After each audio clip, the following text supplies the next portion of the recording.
ఉన్న బంగారాన్ని విడిపించి ఆ రోజు ఆన్లైన్ రేటుకే మేము కొంటాం. Sharma gold company.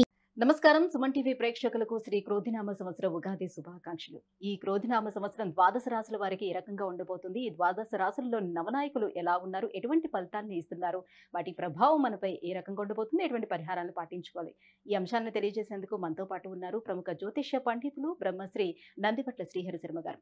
గురుగారు నమస్కారం. వాగర్థావివ సంపృక్తౌ వాగర్థ ప్రతిపత్తయే జగతః పితరౌ వందే పార్వతీ పరమేశ్వరౌ సదాశివసమారంభాం శంకరాచార్య మధ్యమాం అస్మదాచార్య పర్యంతం వందే గురు పరంపరాం. ఆదిత్యాయ చ సోమాయ మంగళాయ బుధాయ చ గురు శుక్ర శనిభ్యశ్చ రాహవే కేతవే నమః. గురుగారు, ఈ క్రోధినామ సంవత్సరం అంతా కూడా కుంభరాశి వారికి మరి ఏ రకంగా ఉన్నాయి, గ్రహస్థితిగతులు వీటికి ఎలా ఉన్నాయి? క్రోధినామ సంవత్సరం పేరులోనే క్రోధము అంటే కోపాన్ని వెలిబుచ్చుట, కోపాన్ని ప్రదర్శించుట. గడిచినటువంటి సంవత్సరాలు శ్రీ శుభకృత్ శ్రీ శోభకృతనామ సంవత్సరంలో కరోనా నుంచి, కష్టాల నుంచి బయటపడి ఆనందంగా జీవిస్తున్నటువంటి ఈ తరుణంలో ఈ సంవత్సరం కొంత అనూహ్యమైనటువంటి పరిణామాలు చోటు చేసుకునే అవకాశం ఎక్కువగా ఉంటుందని చెప్పవచ్చు. ఏ విధంగా అంటే, పాలించే పాలకులు మంచివారైతే ప్రజలు సుఖపడతారు, పాలించే పాలకులు చెడ్డవాళ్ళైతే ప్రజలు కష్టాలు ఇక్కట్లు పడతారు. దీనికి తగ్గట్టుగా ఈ క్రోధినామ సంవత్సరం పేరుకు తగ్గట్టుగానే పాలించే రాజు క్రోధినామ సంవత్సరానికి కుజుడు, మంత్రి శని భగవానుడు. కాబట్టి ఈ రెండు గ్రహాలకి పరస్పర వైరుధ్యం ఉండడం చేత పాలించే పాలకులు కానీ, తీసుకునే నిర్ణయాలు ఇచ్చేటువంటి సలహాదారులు కానీ, న్యాయమూర్తులు కానీ మధ్య ఏమైనటువంటి అభిప్రాయాలు పొంతన కుదరక ఇబ్బందికర పరిస్థితులు ఎదురవుతాయి. అలాగే న్యాయానికి ప్రతీక కుజుడు, అలాగే నిష్పక్షపాతానికి ప్రతీక శని భగవానుడు. కాబట్టి నిజాయితీకి మారుపేరు శని భగవానుడు. కాబట్టి ఈ రెండూ కలిసినటువంటి వ్యవస్థ ఏదైనా ఉందనంటే న్యాయ వ్యవస్థ. కాబట్టి న్యాయ వ్యవస్థలలో కొన్ని మార్పులు చేర్పులు చోటు చేసుకుంటాయి, రాజ్యాంగ సవరణలు చోటు చేసుకునే అవకాశం ఉంటుంది. కాబట్టి ఈ యొక్క సవరణలు చేపట్టినప్పుడు, చట్టాలు అమలులోకి తీసుకుని వచ్చినప్పుడు ప్రజలలో భయాందోళనలు, ఆగ్రహ నిరసనలు, జ్వాలలు పెరిగేటువంటి అవకాశాలు ఎక్కువగా ఉంటాయి. కాబట్టి ఏది ఏమైనప్పటికీ కూడా ప్రజలు మంచిగా ఉండాలని సదుద్దేశం తెచ్చినటువంటి సవరణల వల్ల భవిష్యత్తు ఆశాజనకంగా ఉంటుందని ప్రజలు శాంతించి పాలకులకి మొగ్గు చూపుతారని చెప్పవచ్చు.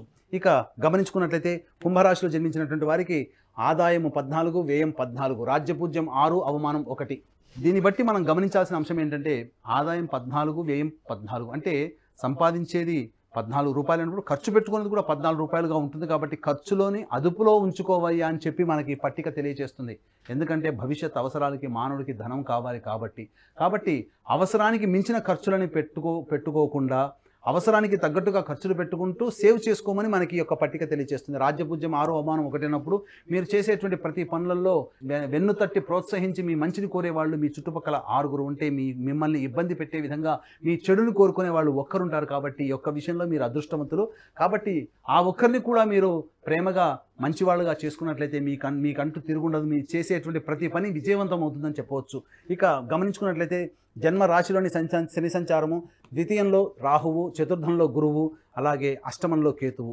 ఈ కారణం చేత ప్రధానంగా జన్మ శని సంచారము, అలాగే ఏలిన నాటి శని ప్రభావం కుంభరాశికి ప్రధానంగా ఉండడం, ఈ కారణం చేత కొంత అవయోగ పరిస్థితులు, అనారోగ్య సమస్యలు అనేటువంటి ఎదురవుతాయని చెప్పవచ్చు. ముఖ్యంగా శని జాతకరీత్యా గమనించుకున్నట్లయితే నవగ్రహాలలో ధాతువులకి అధిపతి ఈ శని భగవానుడు. కాబట్టి ఈ శని బలహీనటువంటి కొన్ని తరుణంలో అనగా అక్టోబర్ 21 నుంచి 21 అక్టోబర్ 21 జనవరి 2025 వరకు కూడా సమయం శనికి అనుకూలంగా లేని కారణం చేత ఈ సమయంలో అనారోగ్య సమస్యలు ఎదురయ్యేటువంటి అవకాశాలు ఈ యొక్క కుంభరాశిలో జన్మించినటువంటి వారికి ఉంటాయి. అలాగే శని బలహీనమైనటువంటి 23 ఫిబ్రవరి 2025 నుంచి 29 మార్చి 2025 వరకు ఈ సమయంలో కూడా శని బలహీనటువంటి కారణం చేత మోకాళ్ళ నొప్పులు, కాళ్ళ నొప్పులు ఎక్కువగా అయ్యేటువంటి అవకాశాలు ఉంటాయి. శరీరంలో రక్తహీనత ఏర్పడే అవకాశాలు ఉంటాయని చెప్పవచ్చు. ముఖ్యంగా గమనించుకున్నట్లయితే ఈ యొక్క కుంభరాశిలో జన్మించినటువంటి వ్యక్తులకి ప్రథమార్థం చాలా ఉపయోగంగా ఉంటుంది. అనగా అక్టోబర్ లోపల చేసేటువంటి ప్రతి పని కూడాను చక్కగా మీకు యోగదాయకంగా ఉంటుందని చెప్పవచ్చు. అలాగే రైతులకి చూసుకున్నట్లయితే అక్టోబర్ లోపల వేసేటువంటి పంటల యొక్క దిగుబడి అధికంగా ఉండి మీకు డబ్బులు అధికంగా వస్తాయి. అక్టోబర్ తర్వాత మీకు అంత ఆమోదయోగ్యంగా ఉండదు. కాబట్టి మీకు ఏదో సజావుగా సాగిపోతున్నట్టుంది. కాబట్టి కమర్షియల్ పంటలు వేసుకునే ప్రయత్నం చేయండి. ఇక విద్యార్థులకి చక్కటి భవిష్యత్తు కలుగుతుంది, మంచి విద్యని ప్రదర్శిస్తారు, అనుకున్నటువంటి విద్యా సంస్థల్లో మీకు సీటు సంపాదించుకోగలుగుతారని చెప్పవచ్చు. అలాగే ముఖ్యంగా ఉద్యోగార్థులై అనగా ఉద్యోగం కోసం చేసేటువంటి ప్రయత్నాలు చేసేటువంటి వాళ్ళకి మంచి ప్యాకేజీతో కూడుకున్నటువంటి ఉద్యోగ ప్రమోషన్లు జరుగుతాయి. నిరుద్యోగులందరూ కూడా అక్టోబర్ లోపల మీరు ప్రయత్నం చేసుకుంటేనే మీకు ఉద్యోగంలో మంచి భవిష్యత్తు ఉంటుందని చెప్పవచ్చు. నూతన ఉద్యోగం లభిస్తుంది. అక్టోబర్ తర్వాత చేసేటువంటి ప్రయత్నాలు కానీ మార్పులు ఏమైనా చేసుకోవాలని అనుకుంటే అక్టోబర్ లోపలనే ఉద్యోగ ప్రయత్నాలు చేసుకోండి. అక్టోబర్ తర్వాత చేసేటువంటి ఉద్యోగ మార్పులు ఏవైతే ఉంటాయో అవి మీకు కష్టకాలముగా పరిగణిస్తాయని చెప్పవచ్చు. ఇక గమనించుకున్నట్లయితే అక్టోబర్ 21 నుంచి 21 జనవరి 2025 వరకు ఉన్నటువంటి సమయం కుజస్తంభనము, అనగా రాశి నుంచి షష్టమ స్థానంలో కుజస్తంభనం ఏర్పడడం చేత ముఖ్యంగా కుంభరాశి వారికి న్యాయపరమైనటువంటి చిక్కులు ఎదురయ్యేటువంటి అవకాశాలు ఉంటాయని చెప్పవచ్చు. అలాగే శత్రు సమస్యలు పెరుగుతాయి, చిన్నపాటి అనారోగ్య సమస్యలు పెరుగుతాయని చెప్పవచ్చు. ముఖ్యంగా కంటి మీద కునుకు లేకుండా మీ యొక్క సమస్యలను మిమ్మల్ని బాధించి మిమ్మల్ని ఇబ్బంది పెట్టేటువంటి అవకాశంగా ఉంటాయి. కాబట్టి తగు జాగ్రత్తలు తీసుకొని దైవానుగ్రహాన్ని పొందే ప్రయత్నం చేసుకున్నట్లయితే అక్టోబర్ నుంచి మార్చి వరకు కూడా ఉండేటువంటి కాలంలో మీకు కలిగేటువంటి కష్టాలని దైవానుగ్రహంతో మాత్రమే మీరు నెట్టుకు రాగలుగుతారనేటువంటి విషయాన్ని కుంభరాశిలో జన్మించినటువంటి వారు మర్చిపోకూడదు. కాబట్టి ముఖ్యంగా దైవానికి పెద్దపీట వేసి మీరు ముందుకు సాగినట్లయితే ఆ దైవమే మిమ్మల్ని రక్షించుకుంటుంది. పరమేశ్వరుని పాదాన్ని పట్టుకోవడం కంటే అంతకన్నా మించిన పని ఏముంటుంది మానవులకి. కాబట్టి చక్కగా దైవం మీద భారం వేసి మీరు ముందుకు వెళ్ళండి. అలాగే చతుర్థ స్థానంలో గురు సంచారం ఈ కారణం చేత మీ యొక్క ఏదైనా కానీ మీరు ఏదైనా గృహోపకరణాలు తీసుకోవాలనుకున్నా, నూతన వాహనం తీసుకోవాలనుకున్నా, అలాగే మీ యొక్క గృహాన్ని మార్పు చేసుకోవాలనుకున్నా, నూతన గృహం చేసుకోవాలనుకున్నా మీ యొక్క ప్లానింగ్ అంతా కూడా అక్టోబర్ లోపల చేసుకోండి. చాలా మంచి జరుగుతుందని చెప్పొచ్చు. ఈ యొక్క రాశిలో జన్మించినటువంటి కేంద్ర రాష్ట్ర ప్రభుత్వ ఉద్యోగులకి అధికారుల యొక్క దండన తప్పదు. ఆకస్మికమైనటువంటి ఇబ్బందికర పరిస్థితులు అక్టోబర్ నుంచి ప్రారంభమవుతాయి, మార్చి వరకు ఉంటుంది. కాబట్టి మీరు అప్రమత్తతో మీ యొక్క చేసేటువంటి ఉద్యోగంలో మీరు తగు జాగ్రత్త వహించి కనుక ఉద్యోగం బాధ్యతలు నిర్వర్తించినట్లయితే మంచి జరుగుతుందని చెప్పొచ్చు. ఈ రాశిలో జన్మించినటువంటి వారికి రియల్ ఎస్టేట్ రంగంలో ఉన్నటువంటి వారికి చాలా చక్కగా ఆనందదాయకమైనటువంటి పరిస్థితులు ఉంటాయి. కానీ అక్టోబర్ 21వ తారీఖు నుంచి అనుకూలమైన పరిస్థితులు లేని కారణం చేత మీకు నష్టం జరిగే అవకాశాలు ఉంటాయి. కాబట్టి ఏమైనా నూతన ప్రాజెక్టులు ఏమైనా ఉన్నాయంటే అక్టోబర్ లోపల పూర్తి చేసుకోండి. దసరా సందర్భంగా వచ్చింది కానీ చెప్పి నూతన వెంచర్లు స్టార్ట్ చేస్తే ఆ వెంచర్లు మీకు సకాలంలో పూర్తి కాక మీకు నష్టాలని తీసుకుని వచ్చే అవకాశాలు ఉంటాయి.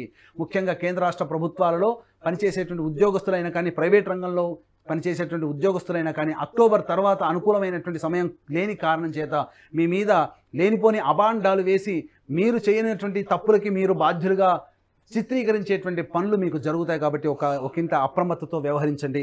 ఇక గమనించుకున్నట్లయితే ప్రధానంగా వివాహం కావాల్సినటువంటి అబ్బాయిలకి అమ్మాయిలకి వివాహాలు జరిగేటువంటి అవకాశాలు ఎక్కువగా ఉంటాయి. సంతానం కోరి అభ్యర్థించేటువంటి వ్యక్తులకి సత్సంతానం కలిగేటువంటి అవకాశం ఎక్కువగా ఉంటుందని చెప్పవచ్చు. రియల్ ఎస్టేట్ రంగంలో వారికి అక్టోబర్ లోపల ఆశాజనకం, తదనంతరం మంచిగా జీవితం బాగోలేదని చెప్పవచ్చు. ఇక ప్రధానంగా బంగారం వడ్డీ వ్యాపారస్తులకి, అలాగే రెస్టారెంట్ బిజినెస్ చేసుకునే వాళ్ళకి, hotel and boarding and lodging and వ్యాపారస్తులకి, ఇనుము వ్యాపారస్తులకి, స్టీల్ వ్యాపారస్తులకి, అలాగే హోల్సేల్ రంగంలో ఉన్నటువంటి వారికి, రిటైల్ రంగంలో ఉన్నటువంటి వారికి, విద్యాలయాలు విద్యా సంస్థలు నడిపేటువంటి వారికి, అలాగే ఎఫ్ఎంసీజీ రంగంలో మరియు కిరాణా జనరల్ స్టోర్ నడిపేటువంటి వారికి అందరికీ కూడా అక్టోబర్ లోపల మంచి సమయంగా ఉంటుంది. అక్టోబర్ తర్వాత మీరు ఎక్కువగా వ్యాపార పెట్టుబడి పెట్టి మీరు భవిష్యత్తు ఆ వ్యాపారాన్ని అభివృద్ధి చేసుకోవాలి అని అనుకునేటువంటి ఆలోచన మాత్రం మీరు మానుకొని మీరు ఉన్నది ఉన్నట్టుగా సజావుగా సాగింపజేసుకునే ప్రయత్నం చేసుకుంటే కనిష్టము నష్టము కాకుండానైనా కానీ మీరు యోగించబడతారని చెప్పవచ్చు. కాబట్టి ఈ యొక్క కుంభరాశిలో జన్మించినటువంటి వారికి అందరికీ కూడా శుభ అశుభ మిశ్రమం కంటే అశుభాలు ఎక్కువగా ఉన్నాయి అక్టోబర్ నుంచి. కాబట్టి జాగ్రత్తలు పాటించండి. అందుకనే నవగ్రహాల యొక్క అనుగ్రహం సంపూర్ణంగా అందరికీ ఉండాలనేటువంటి ఒక సదుద్దేశంతో కుంభకోణం, మద్రాసుకు దగ్గరలోని, తమిళనాడుకు దగ్గరలోని కుంభకోణం దగ్గరలో ఉన్నటువంటి 9 గ్రహాల టెంపుల్స్లో 9 గ్రహాల యొక్క అనుగ్రహం ఈ యొక్క కుంభరాశి వారికి అందరికీ ఉండాలనేటువంటి సదుద్దేశంతో 9 గ్రహాలకి 9 గ్రహాల్లో అభిషేకాలు, 9 గ్రహాల హోమాలతో పాటుగా వివాహం కావాల్సినటువంటి అబ్బాయిలకి అమ్మాయిలకి మరియు అనారోగ్యం జటిలమైనటువంటి సమస్యల పరిష్కారానికి హోమాది కార్యక్రమాలు, మరియు శని దోషం కూడా ఉన్నది కాబట్టి శని దోష పరిహారార్థమై హోమాది కార్యక్రమాలు జరిపించడం జరుగుతుంది. కాబట్టి అవకాశం ఉన్న వాళ్ళు కార్యక్రమ తదనంతరం కాంటాక్ట్ చేసి మీ గోత్రనామాలు నమోదు చేసుకోవచ్చు. అలాగే తండ్రి వైపు 7 తరాలు, తల్లి వైపు 4 తరాలలో ఏవైనా దుర్మరణాలు అనగా road accident, fire accident, suicide attempt, నదిలో బావిలో పడి చనిపోవడం, ఇంట్లోంచి వెళ్ళిపోవడం, లివర్ ఫెయిల్ అయ్యి కిడ్నీ ఫెయిల్ అయ్యి చనిపోవడం, క్యాన్సర్తో చనిపోవడం, 60 సంవత్సరాల లోపల ఏ విధంగా చనిపోయినా, అలాగే వివాహం కాక ఇబ్బంది పడుతున్న, దాంపత్యం సరిగ్గా లేకపోయినా, సంతానం కలగకపోయినా, అలాగే సంబంధించి మీ కుటుంబ సభ్యులు కులాంతర మతాంతర వివాహాలు చేసుకున్న అవన్నీ పితృదోషాల కింద పరిగణించబడతాయి. కాబట్టి ఇట్టి పితృదోష నివారణార్థమే ప్రతి నెల మా పీఠం ఆధ్వర్యంలో పితృదోష నివారణ పూజలు, హోమాలు అనేటువంటి జరిపించడం జరుగుతుంది. కాబట్టి కార్యక్రమ తదనంతరం కాంటాక్ట్ చేసి మీ యొక్క గోత్రనామాదులు నమోదు చేసుకోవచ్చు. గురుగారు, కుంభరాశిలో ఉన్నటువంటి స్త్రీలకు ప్రత్యేకించి ఏ రకంగా ఉండబోతుంది? కుంభరాశిలో జన్మించినటువంటి స్త్రీలకి ప్రత్యేకంగా ప్రథమార్థం చాలా ఆనందదాయకంగా ఉంటుంది. మీకు ఎటువంటి తిరగనేటువంటిది లేకుండా ఉంటుంది. మీరు అనుకున్నటువంటి పనులు సజావుగా పూర్తి చేసుకుంటారు. మీ యొక్క పేరు ప్రఖ్యాతులకు ఎటువంటి లోటు రాదు. కాకపోతే ఈ అక్టోబర్ 21 తర్వాత ప్రధానంగా ఇతరులు మిమ్మల్ని మోసం చేసేటువంటి అవకాశం ఉంటుంది. మీ యొక్క డబ్బును దొంగలించేటువంటి అవకాశం ఉంటుంది. మీ యొక్క విలువైన వస్తువులు మీరు కోల్పోతారు. అలాగే ప్రధానంగా ఆరోగ్యం పట్ల శ్రద్ధ వహించాల్సినటువంటిది. అలాగే జీవిత భాగస్వామితో ప్రేమగా వ్యవహరించేటువంటి ప్రయత్నం చేసుకోండి అక్టోబర్ నుంచి. ఎందుకంటే పొరపచ్చాలు వచ్చేటువంటి అవకాశం ఉంటుంది. వ్యాపార భాగస్వాములు చేసినట్లయితే వ్యాపారాన్ని మీరు సొంతంగా చేయాల్సినటువంటి పరిస్థితులు ఎదురవుతాయని చెప్పొచ్చు. అలాగే వివాహం కానటువంటి అమ్మాయిలకి వివాహాలు జరుగుతాయి. సంతానాన్ని కోరుకునేటువంటి అమ్మాయిలకి చక్కటి సంతానం లభించేటువంటి అవకాశం ఉంటుంది. ఎన్ని చూసినప్పటికీ కూడా ఈ యొక్క కుంభరాశిలో జన్మించినటువంటి స్త్రీలకైనా పురుషులకైనా కానీ అక్టోబర్ వరకు ఆనందించదగ్గ సమయం. అక్టోబర్ తర్వాత కొన్ని ఇబ్బందికర పరిస్థితులు తలెత్తుతాయని చెప్పవచ్చు. గురుగారు, నవగ్రహాల అనుగ్రహానికి కుంభరాశి వారు ఇంకా ఎటువంటి పరిహారాలను పాటించాలి? ప్రధానంగా నవగ్రహాల యొక్క అనుగ్రహం కోసం ఈ కుంభరాశి వారు ప్రతి శనివారము మరియు గురువారము నవగ్రహాల చుట్టూ శివాయ నమః అంటూ 27 ప్రదక్షిణలు చేసి విభూతి కలిపినటువంటి నీటితో ఈశ్వరుడికి అభిషేకం జరిపించండి. మరియు మారేడు దళాలతో అర్చన చేయండి. అలాగే శని త్రయోదశి అనేటువంటిది ఏర్పడినప్పుడు ఈ యొక్క శని భగవానికి నువ్వుల నూనెతో అభిషేకం జరిపించండి. ఈ విధంగా చేసినట్లయితే అనూహ్యమైనటువంటి ఇబ్బందులన్నీ కూడా తొలగిపోతాయి. ఏదైనా మీకు సమస్య వచ్చినప్పుడు ఆ సమస్య పరిష్కారం కావాలి, ఆ పరమేశ్వరుని పాదాలే ఆశ్రయించాలనుకునేటువంటి విధానంతో ప్రతిరోజు కూడాను రావి చెట్టు చుట్టూ శివాయ నమః అంటూ 27 ప్రదక్షిణలు చేసి ఉత్తరం వైపున ఫేస్ పెట్టి శివ అష్టోత్తరాన్ని 3 సార్లు పఠించండి. వెనక్కి తిరిగి చూడకుండా ఇంటికి వచ్చేయండి. ఆ విధంగా 27 రోజుల పాటు చేయండి. తప్పకుండా మీకు ఏదైనా సమస్య ఎదుర్కొంటున్నారో ఆ సమస్యకి పరిష్కారం ఆ భగవంతుడే మీకు చూపిస్తాడనలో ఏమాత్రం సందేహం లేదని చెప్పవచ్చు. గురుగారు, ఈ క్రోధినామ సంవత్సరం కుంభరాశి వారికి ఏ రకంగా ఉండబోతుంది? నవగ్రహాల అనుగ్రహానికి ఎటువంటి పూజా కార్యక్రమాలు చేపట్టాలనే విషయాన్ని తెలియజేసినందుకు ధన్యవాదాలు. సర్వం శ్రీ ఉమామహేశ్వర పరబ్రహ్మార్పణమస్తు.